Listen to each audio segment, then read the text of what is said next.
Start ulit. Bigyan ulit. Ito yung sira, putol. Siguro natamaan dito. Pag umiikot siya, kaya nahiwala ito. Kaya paralisado ito kapag sira itong isang wire. Pag naputol, wala ding lalabas na kuryente dito sa CDI. Kasi yung mga wire niya sunog, kasi siguro umiinit. Kapag nagluluko itong wire,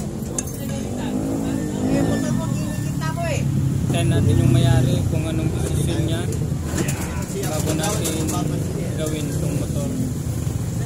Kahapon pa ito hindi natapos. Nabutan ng oras. Tandaan po natin lagi, pag sira po itong memory, detour natin, pag sira siya, wala rin lalabas na kuryente. Hindi kaya nung gumagana yung primary niya. Pag gumagana yung primary, kahit naputol ito, aandar yan. Kasi iba yung takbo ng kuryente.